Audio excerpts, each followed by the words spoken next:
सव्वसाहुणम्। नमः श्रीवर्धमानाय निर्धूतकलीलात्मने सालोकानां त्रिलोकानां यद्विद्यादर्पणायते।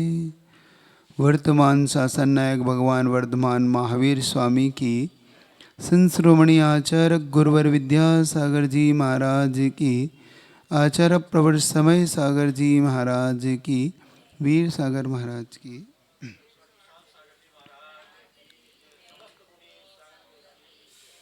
चलिएगा प्रथमानियों, अपने जीवन को कितना ऊपर उठा लेना है, दृष्टिकोण उसमें हमारा ये नियत हो कि हमारी कथा है। क्योंकि अधिकतर हम जब प्रथमानियों को पढ़ते हैं तो एक दृष्टिकोण हमारा पर की ओर चला जाता है। हमें ऐसा लगता है ये कथा तो किसी और की है, और जब हम इस दृष्टिकोण से पढ़ने लगते हैं तो कथा कथा ना होकर सिर्फ एक स्टोरी होकर, एक उपन्यास होकर रह जाता है। लेकिन जब उसे हम चिंतन की दृष्टि से अपने आप को ढालते हैं उसमें, क्योंकि कोई भी श्रुत को जब भी पढ़ो तो उसे उसमें ढालो, उसे जीने का पुरुषार्थ करो, उसे अपने आप में जब उसे दर्पण की तरह अपने को उसमें देखने का पुरुषार्थ जब हम करेंगे, तब ये कथा हमें अपने तक ला पाएगी। और जीवन का उद्देश्य पर नहीं होता, जीवन का उद्देश्य निज होता है। जब हम निज की चिंता करते हैं, अपने आत्मा का जब चिंतन करके उसकी दुखों से ऊपर उठाने के लिए जब हम पुरुषार्थ करते हैं, तब ये हमारे लिए विशेष तौर से काम आती है। तो यह चारुदत्त की कथा आपके सामने प्रथमान युग का विषय है।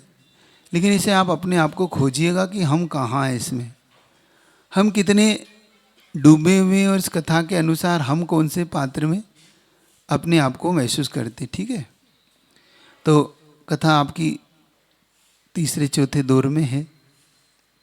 पहला वह दिन जहाँ से ये शुरू हुई थी, चंपापुरी नगरी, जहाँ पर वह दोनों सेठ सेठानी, जिनका नाम भानुदत्त और देवल था, जिनको संतान नहीं थी और संतान उन्होंने बड़े अरत भक्ति कर कर पाई, उसका नाम भानुदत्त रखा।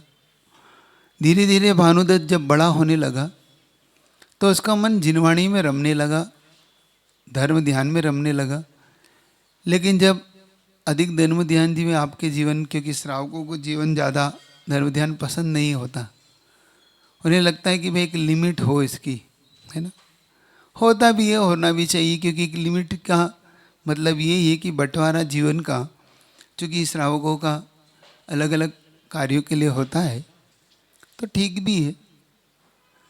अधिक कहता अति वर्जियत, है ना, अति हर चीज़ खराब होती है। वैसा ही उनके जीवन में हुआ कि उसने अपने श्रावक धर्म को गौण कर दिया।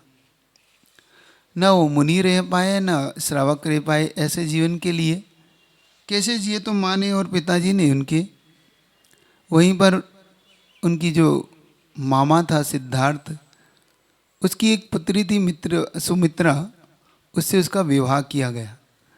संयोग से उसने जब सुमित्रा पर ध्यान नहीं दिया और सिर्फ स्वाध्याय, सिर्फ उसी में ध्यान देता, तब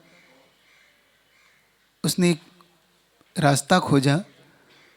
जो रुद्रदस के मामा था, उसके द्वारा उसे धर्म से भ्रष्ट करने का मार्ग खोजा और एक वेश्या के यहाँ ले जाकर उसे छोड़ा, जिसका नाम वसंतमाला, जो वहाँ की गणिका थी और जिसकी पुत्री थी वसंत तिलिका। वसंत तिलिका ने धीरे धीरे उसे अपने, जब पूरी तरह उसे अपने आप में अटैच कर लिया, और धीरे धीरे जब सेठ जी ने, हमने देखा कि सेठ जी ने उसे पैसा दे दे के भी नहीं बुला पाए, माँ की खबर दी कि माँ अब बहुत अस्वस्थ है, तो भी नहीं आया है चारुदत्त। पत्नी की खबर भेजी कि पत्नी बहुत दुखी है, तो भी नहीं आया। और अंतिम खबर भेजी कि पिता का देहांत हो गया। और पिता के देहांत की खबर पाकर भी चारुदत्त नहीं लौटा। जब चारुदत्त और अंतिम जब नहीं लौटा तो पिता, फिर भी देखो पिता का मोह कितना गहरा था। ये निर्णय की घड़ी होती है कि अब पिता से पुत्र के प्रति क्या कुछ ऐसे कठोर कदम उठाए, लेकिन फिर भी पिता उठा नहीं पाए पितृमोह कारण। और जब वह धन लेने कोई आता वो धन दे देते थे। लेकिन अंतोगत्वा उन्होंने एक निर्णय लिया कि देखो, मैं तो शायद इसको ना बुला पाऊँ, इसका बुलाना अशक्य है। कितना कठोर हृदय हो जाता होगा, क्योंकि कितनी बुद्धिहीन होता होगा व्यक्ति, कितना ग्रसित होता होगा कि पिता की मृत्यु भी नहीं बुला पा रही। आप विचार करना इस बात पे कि जब विनाश आता है तो व्यक्ति का कितना दिमाग कहाँ भ्रष्ट होता है। कहाँ तो पिता पुत्र के बीच में कितना गहरा संबंध होता है कि थोड़ा सा भी पिता को कुछ हो तो पुत्र दौड़ जाता है, या पुत्र को कुछ होता है तो पिता उसे रात में ले लेके दौड़ता है ना। आप लोग आधी रात में भी अगर पुत्र को पुत्री को कुछ हो जाए, बच्चों को कुछ हो जाए, तो आप आधी रात में भी चिंता नहीं करते, नींद की चिंता नहीं करते, बिजनेस की चिंता नहीं करते और उसके लिए दौड़ते। लेकिन जब मोह का कुछ ऐसा दौर आता है, आचार्य पूज्यवास स्वामी हो उन्होंने एक स्टोपदेश ग्रंथ लिखा, उसमें इसका वर्णन किया है। उनसे ये प्रश्न आया कि क्यों होता है ऐसा, क्यों इस व्यक्ति के दिमाग पर वो बातें क्यों नहीं आती, उसको दिमाग में समझाने पर भी क्यों नहीं समझता।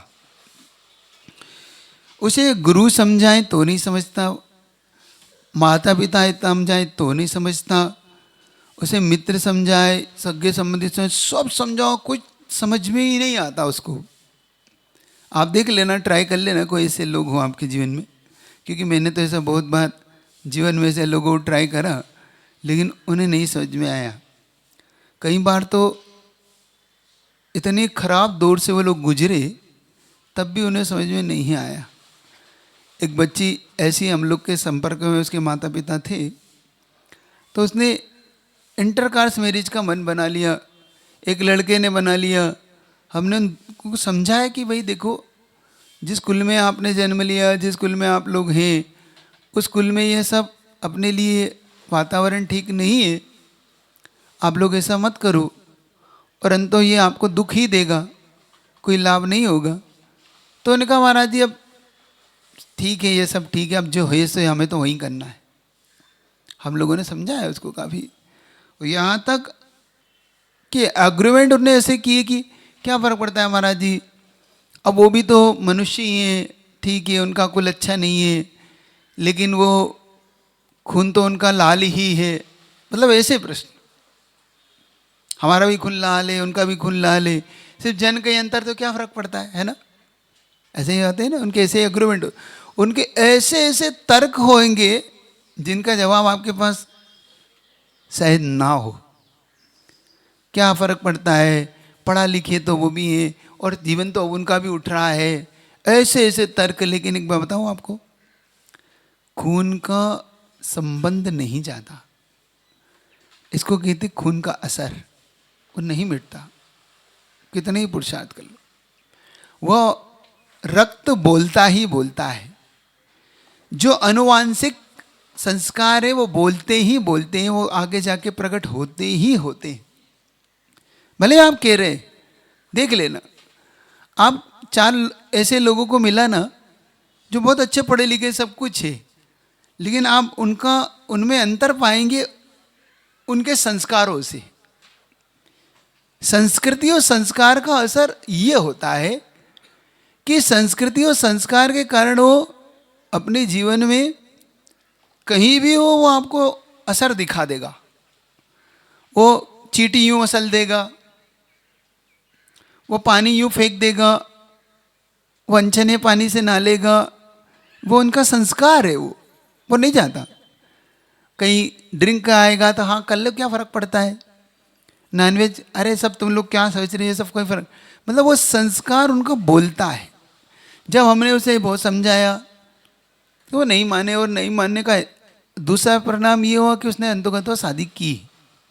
अब आपने भी कहाँ तक आप आत्महत्या करने से उसे ही बचा सकते हैं जो जीना चाहता है। रियलिटी तो ये है, देखो, है ना।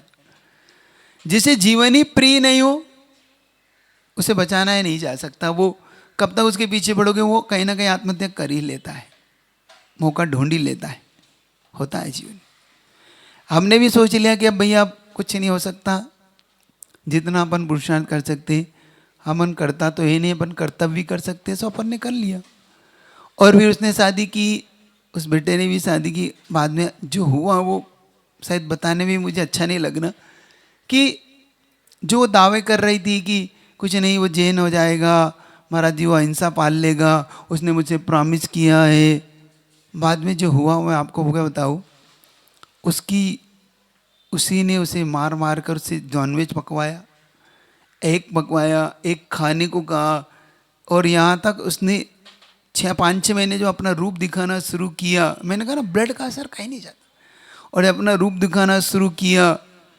और उसकी परिवार में उसके सास ससुर ने जो कुछ उसके साथ किया ना, एक संतान भी पैदा हुई, बड़ा बुरा व्यवहार उसका, मतलब वो घर के रहे ना घाट वाली स्थिति पे आ गए वो। इसीलिए ऐसे लोगों को शायद लगता है कि बात जल्दी समझ में नहीं आती, वो कर्म उनसे वो करवा के रहता है। तो ऐसे में आचार्य पूजपा स्वामी ने गाथा लिखी, वो बिल्कुल ठीक लिखी। मोहेन संवृतम ज्ञानम स्वभावम लप्ते नहीं, मत्तापुमान पदार्थानाम यथा मोहन क्रोधवे। उन्होंने कहा जो जिसका ज्ञान मोह से ढक जाता है, मोह का मतलब होता है कि हमारे को एक अंधापन छाने लगता है, सामने वाला कितना ही समझाए वो बात हमारे दिमाग में आती ही नहीं, दिखता ही नहीं। जैसे आपके घर में बेटे होते हैं, आप कितना ही समझाओ उसको, देख बेटा तू फेल हो जाएगा, तू मोबाइल मत मत उठा, मत खेलने जा, थोड़ा पढ़ ले। वो कहेगा पापा आप क्या समझते हो, मैं सब पढ़ लूँगा, मैं सब कर लूँगा। आप बेटी से कहोगे बेटी देखो ये काम मत करना, नहीं पापा कुछ फ़र्क नहीं पड़ता, हम लोग ऐसा नहीं करेंगे, और वो करेगी, तय है वो। मैं बताऊँ क्या क्या क्या क्या होता है। एक रियल घटना में मेरे साथ एक सामने ऐसे, जैसे आपके सामने चर्चा कर रहे थे, चर्चा करते समय एक व्यक्ति हमसे अकेले मिले, तो उनका महाराज एक बात बताऊँ, आपने जो बात कही ना, इस बात में एक बिल्कुल प्रूफ है कि जब व्यक्ति के दिमाग पर भूत सवार होता है ना, कहते हैं ना, क्या आप लोग कहावत कहते हैं कि दिल लगा हो गदी से तो परी भी क्या चीज़ है कि जब दिल गधे से लग जाए तो परी नहीं भी कोई चीज़ नहीं होती। महाराज जी एक बालिका अपने माता पिता को कैसे धोखा देती थी, मैंने कहा भैया अपने तो कैसे समझते नहीं। उसने कहा कि महाराज जी जो घर से निकलती ना तो अपने साथ एक चुन्नी और लेके निकलती, मतलब मैंने कहा मैं समझा नहीं। मैं कहा महाराज जी पापा के सामने वो हरी चुन्नी पहन के जाती, भाई हरी चुन्नी लपेट कर पापा को दिखाती कि मैं हरी चुन्नी, और जैसे ही वो घर से उतरती चुन्नी का कलर बदल जाता, निकालती हरी तो गई अंदर और पीली लाल ऊपर हो गई। अब मैंने क्यों, इससे क्या फ़ायदा है, क्योंकि महाराज जी अब उसके पापा उसे पहचान नहीं पाएंगे उसके पापा के पास से भी वो निकल जाती है ना, तो उसके पापा नहीं पहचान पाते कि अपनी बेटी है, तो अपनी बेटी तो हरी में है। ये महाराज जी उनके लक्षण, और ऐसे कर करके उसने घर वालों को धोखा दिया।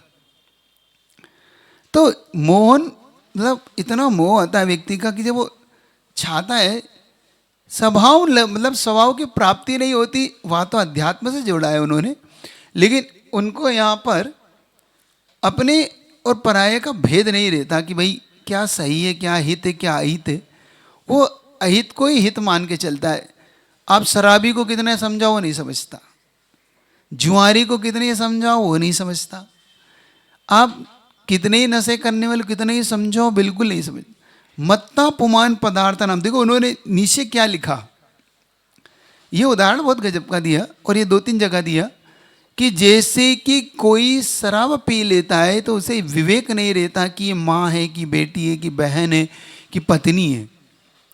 ऐसा उदाहरण उमा स्वामी महाराज ने भी दिया। आपने जब मिथ्यात का उसमें दिया ना, आपने देखा आपने, सत सदो रवि शेषा द्रक्षोपलब्ध रुन्नमत्वत पढ़ा आपने था, तो उसमें ये उदाहरण वहाँ भी दिया। ये उदाहरण हर जगह देते।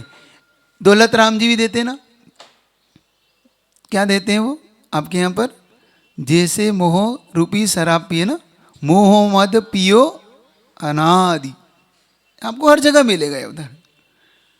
तो ये मोह रूपी का उदाहरण शराब से कनेक्ट क्यों किया आपको पता है?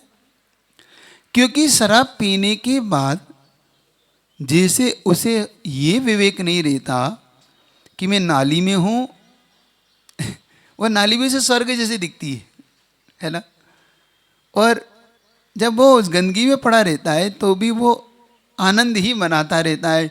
अभी मैं कई बार इधर से आप जाता हूँ कहीं तो देखता हूँ लोग पड़े हुए, मैंने क्यों पड़े ये, महाराज जी इन्होंने दवाई ले ली। अम्मी क्या दवाई ले ली? तो मैं दवाई लेते तो अस्पताल में रहते, यहाँ क्या कर रहा है? नहीं महाराज जी वो दवाई नहीं है। ये कौन सी दवाई है? महाराज जी ये जो सामने लिखा ना इंग्लिश और हिंदी वाली, तो ये हिंदी दवाई लेके बेहोश हुए। मैंने कहा भाई अपन तो अनपढ़ है इस मामले में भाई।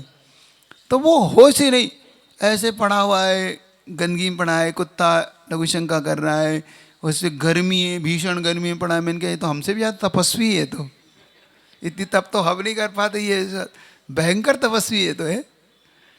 पढ़ा है तो बड़ा है, कोई होश नहीं, कोई कुछ नहीं। ऐसी उम्मीद उन्होंने हम लोगों से की, किन्ने, कुंद कुंद महाराज ने, कि ध्यान में ऐसे डूब जाओ। उन्होंने हमसे उम्मीद की, शायद हम तो नहीं खरे उतर पाए, वो खरा उतर रहा है। उन्होंने हमसे उम्मीद की कुंद कुंद महाराज ने कि देखो मुनि महाराज को जब ध्यान में ऐसा गहरा उतर जाना चाहिए कि उसे देह का भी भान ना रहे। मतलब उसे ना देह का भान है मुनि महाराज को, ना मुनि महाराज को अपनी कुछ परिसर, सब उसे बिल्कुल उनसे ऊपर उठ रहा है वो मुनि महाराज। और वो क्षुधा है, त्रषा है, भूख प्यास कुछ की। ऐसे मुझे लगा कि भाई मैं तो इतना कर नहीं पा रहा, ये जरूर कर रहा है, लेकिन वो पाप में डूब कर रहा है, बस इतना सा उसका फर्क है। मतलब एक बात बताऊं, शक्ति की कमी तो नहीं है अपन सब में, बस अभिव्यक्ति की कमी है। शक्ति तो हम सब में है, और वो नशे में है ये बात अलग है, हम उस नशे में नहीं है, बस एक अलग है। तो अगर हम में अपनी अरहत भक्ति का नशा आ जाए, मैं नहीं कह रहा हूँ ये बात समंत स्वामी ने कहा है कि व्यसन हो तो ऐसा हो, ये उदाहरण दिया आचार्य समंत स्वामी ने इतना, कि मैं हमेशा सोचता था कि भाई व्यसन खराब ही होता है। क्यों, क्या लगता है आपको? व्यसन खराब ही होता है ना। लेकिन आचार्य समंत स्वामी कहते व्यसन खराब नहीं होता, व्यसन अच्छा भी होता है। मैंने पहली बार आश्चर्यचकित रह गया कि व्यसन अच्छा भी होता है। तब उन्होंने उदाहरण दिया कि ये भगवान मुझे आपकी भक्ति का व्यसन हो जाए। क्या उदाहरण दिया उन्होंने? आपकी भक्ति का व्यसन हो जाए, आपकी भक्ति में ऐसा डूब जाऊं जैसे शराबी शराब पीने के बाद होश में ही नहीं रहता, वैसा ही मुझे आपकी भक्ति का व्यसन हो जाए। मुझे यही होश नहीं रहे कि क्या हो रहा है, दिन है कि रात है। ये व्यसन होता है। जैसे व्यसन के बिना व्यसनी रह नहीं पाता ना। जरा शराब पीने वाला देखना, शराब पीने वाला गहने बेच देगा, मकान बेच देगा, दुकान बेच देगा, लेकिन उसे शराब चाहिए। कहीं से भी लाएगा, वो जैसे ही 150 कमाएगा सीधा कहाँ जाएगा? ठेके पे। वहाँ जाएगा, ले लेगा, पी लेगा, तब उसको लगा कि हाँ भाई अब है। क्या अपन सब की ऐसी तलब है भगवान के प्रति? क्यों आपकी ऐसी तलब है? क्या आपको ऐसा भगवान के प्रति ऐसी भक्ति आती है? कितने लोग हैं आप में से जिनकी ऐसी तलब उठती है कि बिल्कुल रह नहीं पाते? जैसे वो शराबी होता है, कुछ भी करता है वो जाता ही जाता है, उसे मारो पीटो, चाहे कोरोना हो, है ना। कोरोना भी रोक नहीं पाया है इन शराबियों को। पीछे के रास्ते से, आगे के रास्ते से, कहीं से मिला। और जिस दिन छूट दी उस दिन तो 2 किलोमीटर लंबा लाइन थी। बताया किसी ने मुझे कि उस दिन 2 किलोमीटर में मैं समझा कि भाई कोई पेट्रोल घासलेट मिल रहा है, क्या मिल रहा है, कि नहीं महाराज ये पेट्रोल घासलेट नहीं मिल रहा। इनके ये क्या होता है, महाराज दवाई बिक रही है। मैंने कोरोना की नहीं महाराज, ये 2 महीने से जो बेचारे परेशान हो रहे थे उसकी दवाई बिक रही। क्या ऐसी हम में है, सुन रहे हो, ऐसी तलब, ऐसी अंदर से क्या हमारे अंदर उठता है भगवान के प्रति? समझो, हमें ऐसा व्यसनी बनने को कह रहे हैं।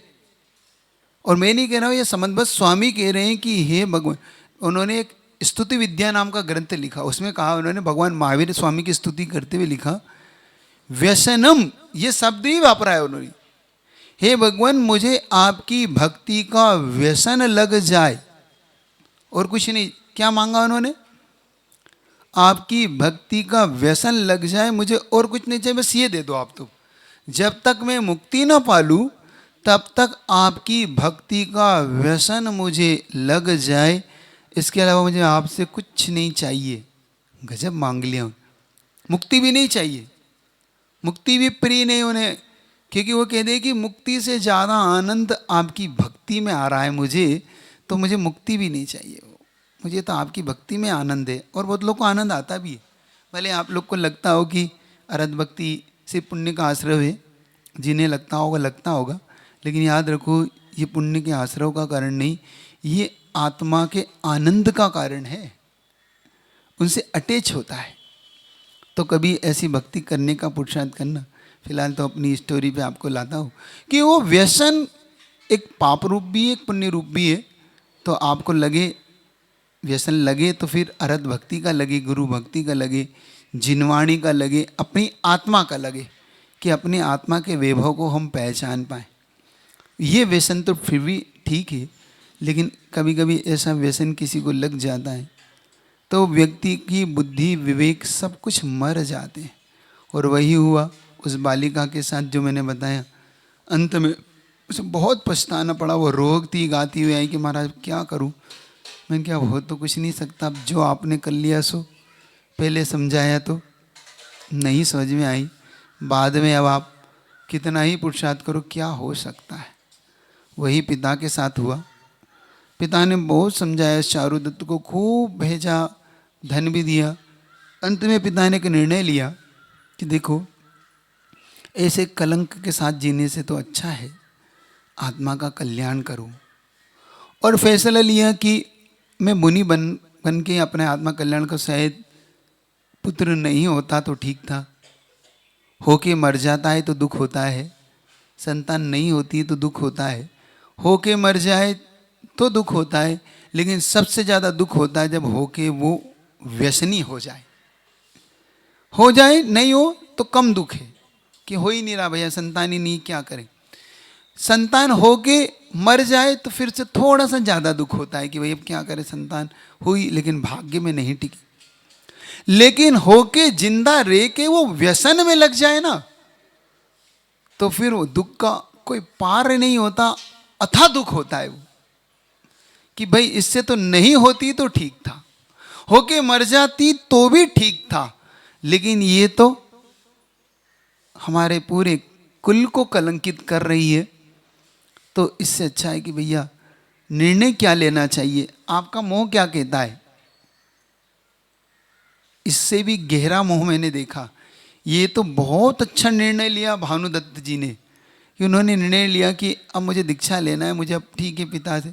तो तुरंत पत्नी को बुलाया और पत्नी से कहा देखो भाई अब पुत्र तो आ नहीं रहा, अब जो हो गया सो हो गया, तुम भी दुख मत मनाओ। क्योंकि पत्नी बहुत दुख मना रही थी कि मेरे द्वारा ये हुआ, क्योंकि पत्नी नहीं, अगर रुद्रदत्त को नहीं कहती तो वो नहीं होता। देखो माँ नहीं कहती तो नहीं होता। तो उसने कहा अब देखो जो हो से हो, उसे संभालना, अब छोड़ना तो बस की बात नहीं है, लेकिन मैं ज़रूर जा रहा हूँ आत्म कल्याण के लिए। और बहू को बुलाया और उसे समझाया कि देखो बेटा, मैं तुम्हें और कोई दोष नहीं दे रहा, लेकिन तुम ये आगे ससुर को सास को संभाल लेना, और ये धन रखा है इस धन को तुम इस उपयोग में लाना। लेकिन एक बात ऐसी कह दी उसने कि मोह का भी एक उत्कृष्ट चरम सेवा जो मैंने देखी वो, उसने कहते हैं बेटा इसमें से पुत्र अगर मांगे तो देते रहना। देखो यहां कठोर निर्णय लेना था कि किसी भी कीमत पे अब धम नहीं देना उसे, जो हो सो होने देना, लेकिन यहां पे निर्णय नहीं लेता व्यक्ति। उसने क्या निर्णय लिया, तुम तो देते रहना। तुम ये नहीं सोच रहे हैं कि भाई इस पत्नी का क्या होगा, बहू का क्या होगा, वो भी तो किसी घर से आई है, वो भी तो किसी की बेटी है। लेकिन मोह में हुआ अंधा व्यक्ति कुछ नहीं सोचता, और वो एक मुनि महाराज के पास जाके दीक्षित हो जाते। सेम ये घटना है, हम लोग एक जगह चातुर्मास कर रहे थे, तो हमने ऐसे जिनालय में बैठे थे, तो वहाँ पे एक बात आई कि भाई भगवान का कुछ छत्र बामंडल बनना है। तो किसी ने कहा कि महाराज जी इनसे कह सकते हैं, इनके पास 100 एकड़ ज़मीन है और खूब इनके पास फसल है, इनकी संतान नहीं है, तो अगर ये चाहें तो अच्छा है ये अवसर ले लें महाराज, क्योंकि इनका ना आगे है ना पीछे खाने वाला। तो मैं क्या बात ठीक है भाई, इतनी ज़मीन भी है, इतना घर भी है, सब कुछ है, कोई आगे पीछे है नहीं। और ये भी उन्होंने बताया कि महाराज भाई भाई है तो ज़्यादा इनकी आपस में बनती भी नहीं है, और थोड़ा सा आपस में इसी बात को राग द्वेष से, तो कम से कम धर्म ध्यान में लग जाए। तो हमने बुलाया, हमने कहा दादाजी ये बताओ आपकी उम्र भी अब 70 साल हो रही है। हाँ महाराज जी बहुत अब ज़्यादा बनता नहीं है। उनकी पत्नी भी थी। मैंने क्या आप चाहें तो थोड़ा सा देख लें। तो कहा नहीं महाराज जी एक बेटे को गोद ले लिया हमने।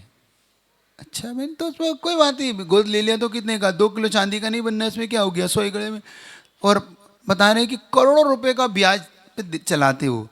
तो मैंने कुछ नहीं थोड़ा धर्म ध्यान कर लो। नहीं नहीं महाराज जी वो बेटा नाराज हो जाएगा।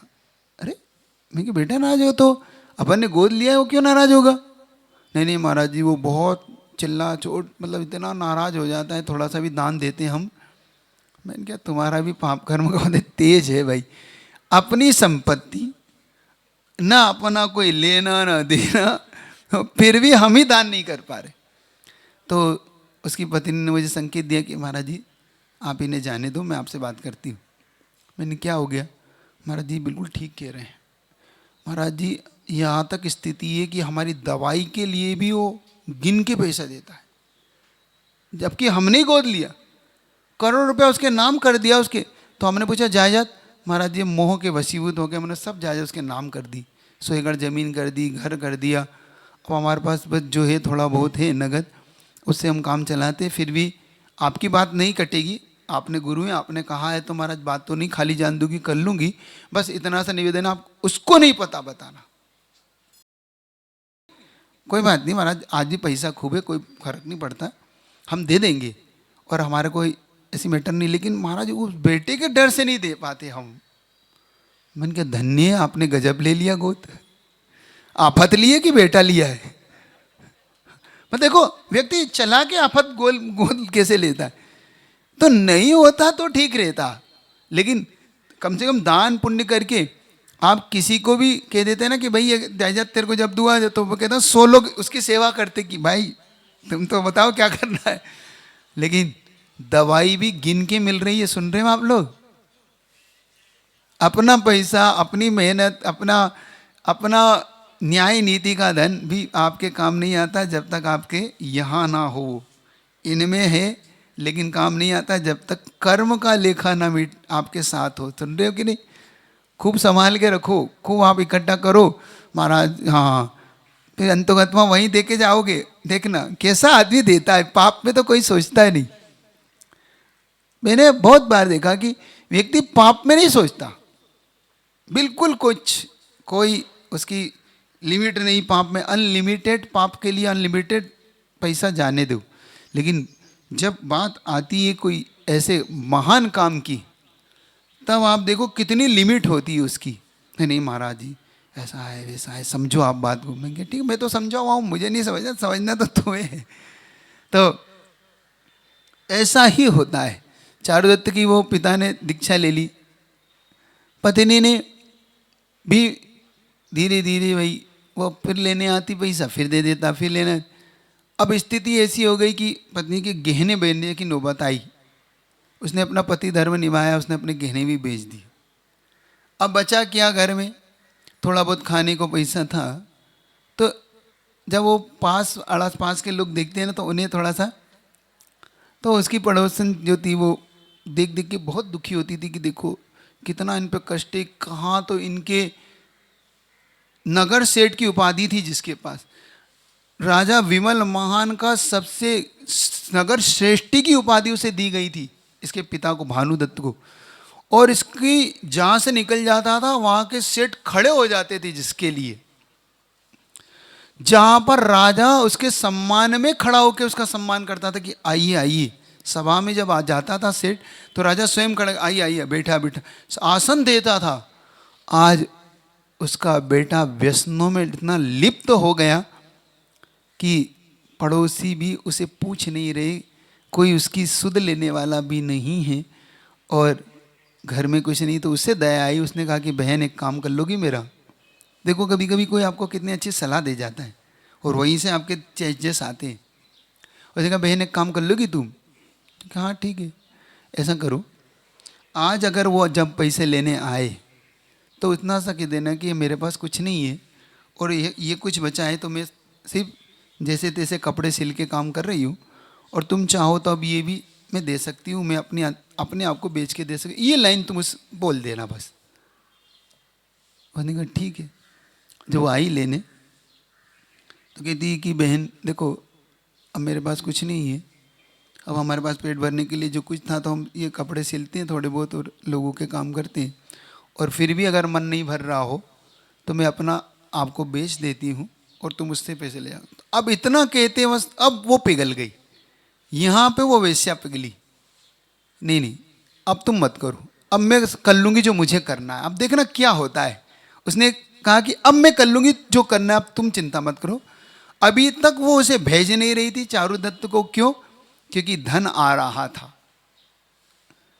अब जब धन आना बंद हो गया तो व्यक्ति कैसे मुख फेर लेता है, अब इसे समझना है। यहां से व्यक्ति किसको चाहत करता है, किसे चाहता है? व्यक्ति आपको नहीं चाहता क्या? व्यक्ति आपको नहीं चाहता, आप इस ब्रह्म में जीते हो। आप सोचते हो ये बेटा मेरा है, ये मेरे सारे परिवार वाले हैं, समाज वाले, ये आपको नहीं चाहता, ये आपके धन को चाहता है एक्चुअली। और ये हमारे दिमाग में आता नहीं, हमें ऐसा लगता है कि भाई नहीं नहीं नहीं ये मुझे चाहता नहीं, बिल्कुल नहीं चाहता, क्योंकि उसे वेश्यासम लक्ष्मी उदाहरण ही ऐसा दिया वहां पर। धन को उदाहरण किसका दिया? वेश्यासम। जैसे वो चंचल होती है वैसे ये चंचल होता है। ये देखना वहां पर उदाहरण कितना गजब का रखा। और जब उन्होंने सुना तो वो सीधी जाती है और गणिका से कहती है, वसंत माला से, कि देखो अब उसके पास कुछ नहीं है ना, उसके पास बेचने को, उसका घर भी है, परिवार सब बिक चुका है, वो किराए के घर में रहने लगे हैं और अब कुछ देने को नहीं है, सो उसने मुझे लौटा दिया, आप बोलो क्या करना। जैसे वसंत माला ने यह बात सुनी, अपना रूप दिखाना शुरू कर दिया। सीधा चारुदत्त कहती है, पानी डाल के ऐसे मुंह पे पानी डालती उसके, सुनो सेठ जी उठिए, जो अभी तक चाहती थी होश में ना आए, अभी तक उसे शराब पिला के रखती थी। उसने कहा कि सुनो उठिए उठिए, होश में आइए आप। तो कहती क्या हो गया? चारुदत्त अभी तक क्या हो गया? कुछ नहीं हो गया, घर जाइए अपने, पैसा ऐसा नहीं बचा, आप घर में हो, भूखे मर रहे हैं आपके परिवार वाले, और यहाँ पे किस लिए पढ़े हैं आप? हैं क्या शब्द सुन रहे हो? ऐसा शब्द आपको सुनने को मिलेंगे जब आपके पास कुछ नहीं होगा। आपके सगे कहेंगे ये बात, ये तो ठीक है वो दूसरी है इसलिए कह रही, सगे भी यही शब्द कह देंगे आपको, आपके पास नहीं होगा तो। और पराया भी, सगा भी आपको ऐसा बिल्कुल मिलेगा कि भाई वो सबसे ज़्यादा खास है आपका, सबसे ज़्यादा खास आपको लगेगा, लेकिन वो खास नहीं होता। तो उसकी पत्नी को, उसकी जो पुत्री थी वसंत तिलका, वो बहुत धीरे धीरे अटैच हो गई थी उससे। तो वो उसका मन था कि नहीं नहीं देखो माँ, अपन ने इससे कितनी करोड़ रुपए ले लिए बताओ आपको उससे। उसके जो 56 करोड़ दिनार थी सारी अब वेश्या के घर में थी। इतना धन धीरे धीरे करके उसने उसके पास से ले चुकी थी, वो सब कुछ बिकवा चुकी थी। एक व्यसन, एक मिनट की गलत संगति आपका सब कुछ ले सकती है जो जीवन भर कमाया है। बात आ रही है आपको, पकड़ में नहीं आ रही? ये प्रथमान योग किसकी कथा है? ये अपनी कथा है, क्योंकि शुरुआत मैंने यहीं से की थी कि इसे आप चारुदत्त की मान के मत सुनना, इससे आपको लाभ नहीं होगा। आपको लाभ होगा जब इसे कथा को अपनी मान के सुनोगे। कर्म का उदय कैसे बंद रहा है यहां पर, ये मोहिनी का कर्म का उदय देखो कैसे अटैच हो रहा है। जब आपने किसी के साथ ऐसा किया है तो यहां पर चारित्र मोहिनी का तीव्र उदय बंधता है। दर्शन मोहिनी तीव्र उदय में बंध में आती है जब आप ऐसे कार्य करती होती। समझना क्यों आप नियम नहीं ले पाते? क्योंकि पूर्व भाव में कुछ ऐसा ही हम सबने पाप किया है। समझाने पर जैसे चारु दत्त के दिमाग में बात नहीं बैठती, वैसे ही आपके दिमाग में भी नहीं बैठती। सुन रहे हो कि चारु दत्त और आप में कोई ज्यादा मैटर नहीं है। आप भले ही सोच रहे हैं कि नहीं महाराज हम तो कुछ नहीं है ऐसा, क्यों? सही बताओ, चारु दत्त और आप में कोई ज्यादा अंतर है? नहीं महाराज हम बिल्कुल नहीं, हम क्या किसी के घर नहीं जाते, हम किसी कोई शराब नहीं पीते, हम नाज वेज नहीं खाते। कोई बात नहीं, आप वो नहीं पीते, आप दूसरी पीते। मोह महामद शराबी तो तुम भी हो। तुम्हारी शराब कुछ अलग प्रकार की, उसकी शराब कुछ अलग प्रकार की। क्यों ठीक कह रहा हूं गलत कह रहा हूं? उसकी तो फिर भी उतर जाती है। तुमने तो ऐसी पी रखी है कि किसी के बल पे नहीं उतरती बाबू। समझ रहे हो? समझ में आ रही नहीं यार?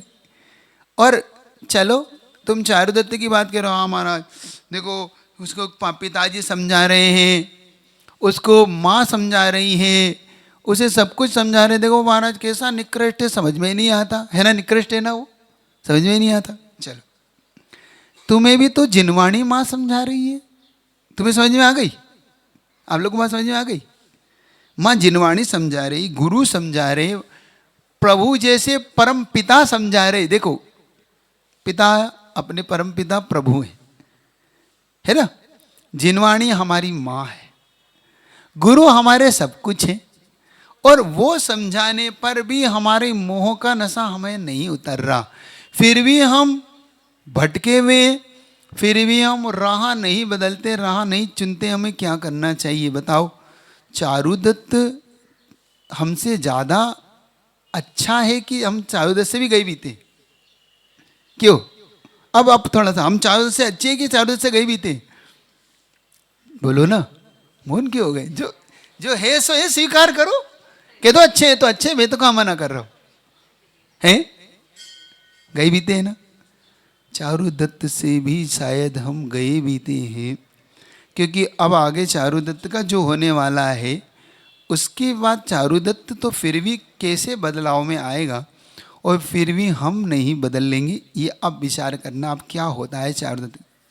अब चारुदत्त का जो होता है वो सुनिए आगे, कि धीरे धीरे जब उसका पैसा, तो पहले चारुदत्त को ऐसा लगा कि भाई ये क्या हो गया, वज्रपात हुआ हो उसके, कि भाई एक क्षण पहले ये मुझे चाह रही थी, घर से जाने नहीं दे रही थी, मैं कभी भूल से भी कह देता था कि मैं तुझे छोड़ के चले जाऊंगा तो मेरे पैर पकड़ लेती थी, यही वेश्या, यही वसंत माला।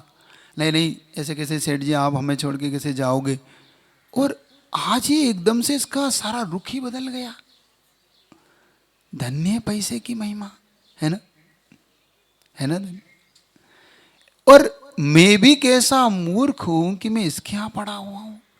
फिर भी देखो, फिर भी क्या कहता है, नहीं मुझे थोड़ा सा और समय दो, सब ठीक हो जाएगा, आ जाएगा पैसा। देखो चारुदत्त क्या कहता है, भूख न देखे झूठो बात, नींद न देखे टूटी खाट, प्यास न देखे धोबी घाट, और काम न देखे जात न पात। सुन रहे हो आप लोग? भूख न देखे झूठा बात। जब कोई भूखा होता है ना तो उसे ये नहीं दिखता है कि भाई झूठा है, कि तू तो बस दे दे, खा ले दे भैया भूख लगी है, ऐसा ही होता है ना, कि भूख नहीं देखता व्यक्ति। भूखा ये नहीं देखता कि भाई उसे देता है कि भाई भूख लगी, तुम जो है सो दे दो, कच्चा दे दो, पक्का दे दो, अधूरा दे दो, आधा दे दो, कहीं से दे दो।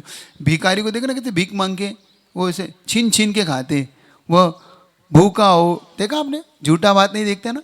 आपने कभी देखा पुराने हम पत्तले से फेंक देते थे तो वो टूट पड़ते थे सारे, वो भीख मंगे एक साथ, और उसमें से कुछ आधा लड्डू है, कोई आधा पूड़ी है, कोई सब्जी है, बीन बीन के ऐसे अलग अलग करके और थैलियों में भर भर के ले जाते थे, क्योंकि भूख ना देखे झूठा, नींद ना देखे टूटी खात। आप जिसको नींद आती है ना, कहीं भी सुला दो तुरंत, कहाँ सो रहा है, क्या पड़ा है, रेलवे स्टेशन पे कहाँ है, वो जो रेलवे स्टेशन में वो लगी रहती है ना प्लेटफॉर्मों पे पट्टियाँ बैठने की, उसमें आधे अधूरे में सोता रहता है, झूलता रहता है गाड़ी में, क्योंकि नींद ना देखे। और प्यास ना देखे धोबी घाट, प्यास नहीं देखती है कि भाई ये पानी कहाँ से आ रहा है, तो बस पी लेता है, प्यासा कुछ भी नहीं दिख। और काम न देखे जात न, जिसे ये लग जाता है व्यसन अब ब्रह्म का, तो उसे कोई मतलब नहीं होता तिर्यन छे कि मनुष्य कि जात है कि बात, कोई मतलब नहीं उसे, पुरुष है, स्त्री है, नपुंसक है, उसे अब ब्रह्म चाहिए तो अब ब्रह्म करता ही करता है। एकांत करे, सार्वजनिक करे, कहीं करे, करता है वो। ये ब्रह्म का जो लग जाता है व्यसन, कि बहुत बहुत निचले स्तर पे लेके लाता है आदमी को। निचले स्तर पर कवियों ने लिखे के गए इसलिए कि कोयले की खदान में कैसा ही सयाना जाए, एक दाग लागे ही लागे है। कायरों के संग कैसा भी सूरवीर हो, एक रन छोड़ भागे ही भागे है। सीलवान कैसा ही हो, वेश्या की संगति करे तो एक दिन अब ब्रह्म जागे ही जागे। ये कह के गए कवि लोग, ये बिल्कुल फैक्ट है, समझे ना। ये क्या चीज है जो आपके द्वारा हो जाता है। इसलिए आप बस एक काम कर लो तो बहुत चीजें आचार्यों ने जो कहा है बस उसको पाल लो। सदार संतोष का माना नहीं किया आपके लिए, सदार संतोष से अपनी धारा में अपने पति में आप संतुष्ट होकर रहो, उन्होंने कहीं मना नहीं किया। उन्होंने कहा कि कम से कम ऐसी चीज व्हाट्सएप पे तो मत देखो जिससे तुम्हारे मन में किसी के प्रति पाप हो जाए। ऐसे व्यक्ति से ऐसी चर्चा तो मत करो, ऐसा साहित्य तो मत पढ़ो जिससे तुम्हारे मन में ये पाप आने लग जाए, समझे, उससे तो बचो। ऐसे विज्ञापन, ऐसे सीरियल, ऐसी पिक्चर्स, ऐसे इनसे तो बचो कम से कम, अगर इससे बचना चाहते इस पाप से। इसीलिए उन्होंने कहा काम न देखे जात न पात, वो नहीं देखता, वो देख ही नहीं रहा है। चारों दत्त मैं किस कुल का हूं, मैं कहा उस कुल का हूं जिस कुल में व्यक्ति इस राजा भी आदर देता है जिस कुल को, और मैं कहा किस कुल में जाके गिरा जहां पर मुझे वेश्या भी आदर नहीं दे रही। मेरी कीमत क्या हो गई, वैल्यू क्या हो गई, फिर भी घिन घिना रहा है, पैर पड़ रहा है उस वेश्या के चारों दत्त की। बस एक बार हो वसंत तिलका कह रही तो वसंत माला को लग गया कि भैया अब वसंत तिलका छोड़ेगी नहीं, इसको तो शायद कोई दूसरी युक्ति अपनाएगी। तो उसने वेश्या ने किया कि एक काम करो, वो जब दोनों रात में उन्हें एक पेय दिया, उस पेय के साथ एक निद्रा की गोली मिलाई उसने। उस समय भी ऐसे सब सटकर्म होते थे, और उसने मूर्छित होने की जब वो दवा मिलाई तो दोनों गहरी नींद में चले गए। उसने वेश्या का अपना काम हो गया, और वेश्या ने अपने सेवकों को बुलाया, क्योंकि उनके यहाँ भी सेवक रहते, उन सेवकों को बुलाया, उनका सुनो इसको एक चटाई में लपटो। चटाई में लपटा, और जो पहले आपने देखा होगा ना खुली टॉयलेट होती थी कच्ची, वहाँ जाके फिकवाया उसे। सुनना सेठ जी, होश में आइए, नहीं आओगे तो कहाँ जाके गिरोगे। उस विष्ठा में जाके गिरना पड़ रहा है सेठ जी को, जो कभी मखमल की गद्दी पे सो रहे होते थे, जिनके पैर दबाए जाते थे, जिनके चरणों की सेवा में 10-10 दास दासी खड़े रहते थे, पानी जिनके हाथ में दिया जाता था, चारुदत्त के पास जो संपत्ति थी, वैभव था, कैसा था सुन लो। जिसके पास दसों नौकर हाथ में पानी दे रहे हैं, खड़े हैं, सेठ जी आइए, जिसके बड़े बड़े नगर सेठ आने का इंतजार कर रहे हैं, आज वह बिष्टा में जाकर पड़ा हुआ है, उसे कोई उठाने वाला नहीं है। और फिर भी, और तो सुनो, आगे तो सुनते चलो, नाक नहीं मरोड़ो, मन नहीं मरोड़ो, ये सबकी दशा है। हम भी कहीं जाकर गिरने वाले हो जाएंगे, अगर नहीं सुधरे तो सुधर जाइए, इसलिए केयर सुना रहा हूँ कथा आपको। उसके बाद एक सुअर आता है वहाँ पर, क्योंकि सुअर तो आएगा ही वहाँ, तो चाटने लगता है उसको, चारुदत्त को। तो चारुदत्त कहता है, हे वसंत तिलका, परेशान मत कर, मुझे नींद आ रही है। सुन रहे हो? चारुदत्त को सुअरी में भी वसंत तिलका दिख रही है। ये कहलाता है मोहेन संवृतम ज्ञानम। मोह का जब पर्दा छाता है तो व्यक्ति को ये नहीं दिखता कि सुअर है कि सुवर्णी है कि वसंत तिलका है कि मनुष्य है कि तिर्यंच है। और वह सुअर चाट रहा है उसे, और उसे लग रहा है कि ये मुझे प्रेम कर रही है, मेरी गर्लफ्रेंड, क्या बोल दूं क्या बोल दूं, अब आपकी भाषा में जो है सो बोल दो। तो और अंतोगत्वा जब थोड़ा थोड़ा उसे होश आता है तो अपने हाथ पैर बंधा पाता है। देखता है टॉयलेट में पड़ा हूँ, गंदगी में पड़ा हूँ, ये कहाँ आके पड़ा हूँ, बदबू आ रही है। तब वो कर्राने लगता है क्योंकि बंधा हुआ है। तो तब वहाँ पे एक कोतवाल वहाँ से गुजरता है, चौकीदार होते हैं ना रात में, तो वो वहाँ पे रात में गुजरता है कि भाई ये कहाँ से आवाज़ आ रही है, कहाँ से आवाज़ आ रही है।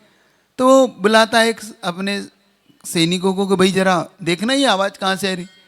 तो सैनिक कंडील वो लेके घूमते हैं रात में, तो घूमते देख रहे, अरे ये तो कोई पड़ा हुआ है। तो पूछता है, ऐसा डंडा करके पानी, है कौन है तू, ऐसे ऐसे ही चिल्लाते ना, कौन है, चोर है क्या, यहाँ क्या पड़ा है। अरे वो कहता है, मैं चारुदत्त। कौन चारुदत्त? मैं सेठ भानुदत्त का पुत्र। भानुदत्त का पुत्र यहाँ पड़ा है, मुझे निकालो। निकालो निकालो नहीं, पहले सच बता कौन है तू, सेठी का यहाँ लड़का क्या कर। तो फिर बताता है कि मुझे वेश्या ने यहाँ पटका है, लगता है भैया मुझे निकालो। तो फिर सारी कथा सुना रहा हो। तो जाके कोतवाल को बताता है कि भाई वो अपना नाम चारुदत्त बता रहा है।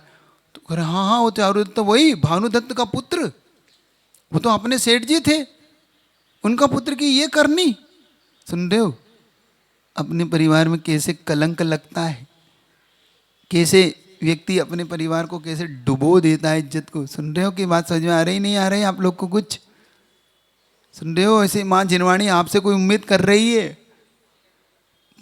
परम पिता आपसे कुछ उम्मीद कर रहे हैं, कलंक मत लगाओ, ये कुल पाया है। जैसे चारुदत्त ने अपना कुल पे कलंक लगाया है क्योंकि उसने कुल के सही उपयोग नहीं करके, कहीं ऐसा तो नहीं हमने जैन कुल पाकर माँ जिनवाणी ने समझाया, प्रभु जैसे पिता ने हमें समझाया, गुरु जैसे हमें गुरु ने समझाया, और फिर भी हम वही कर रहे हो और फिर भी हम कलंक लगा रहे हो। कहीं ऐसा तो नहीं कर रहे हम भी? क्योंकि चारुदत्त से कोई ज़्यादा मैटर तो अपना ज़्यादा दिख नहीं रहा, ज़्यादा अच्छा। वो वहाँ गिरा है, हम पापों में गिरे हुए, पाप की नाली में गिरे हुए, हमें होश नहीं है। तो बात अगर समझ में आ रही हो आपको, आ तो रही होगी वैसे, कि जा रही है कि आ रही है क्या है, तो मैं समझूं कि आपको होश आए। क्यों मैं मान लूँ कि कोई कोतवाल, क्योंकि मैं कोतवाल ही हूँ आपका, है ना, जगा रहा हूँ, पूछ रहा है कोरे, सुन रहे हो कि नहीं? क्योंकि अपन देखो भगवान ने हमें कोतवाल बना के जगह जगह चौकीदारी करने के लिए भेजा है। ज़्यादा है तो तुम्हारा कचरा वाला समझ लो, कचरा वाला नहीं होता, कचरा लेने आया, कचरा लेने आया, चल गाड़ी चलती ना, कचरा वाला आया, देखो घर से कचरा निकाल, इधर उधर ना डाल, इसमें डाल, है ना।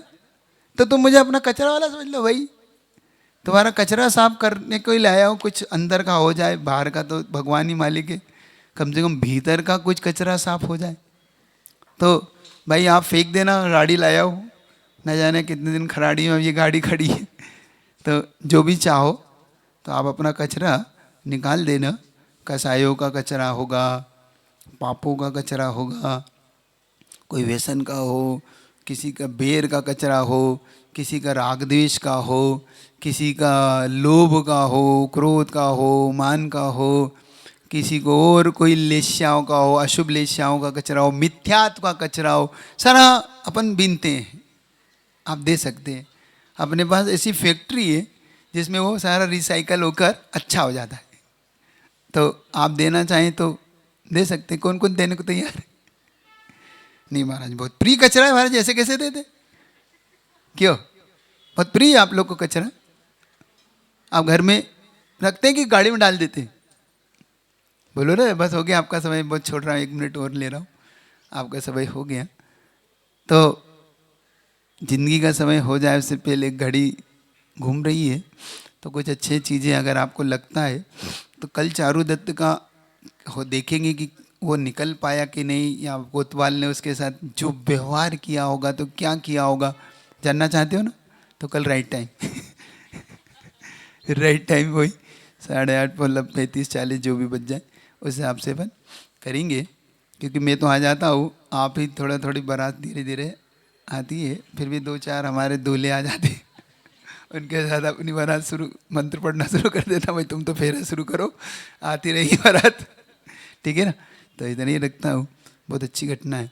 इससे अपने से कनेक्ट करके जरूर जोड़ना कि हम भी बहुत ज़्यादा अच्छे तो नहीं है, बस थोड़ा अच्छा बन जाए, गुरु कृपा प्रभु कृपा से जीवन बदले और सत्य हमारे समझ में आए।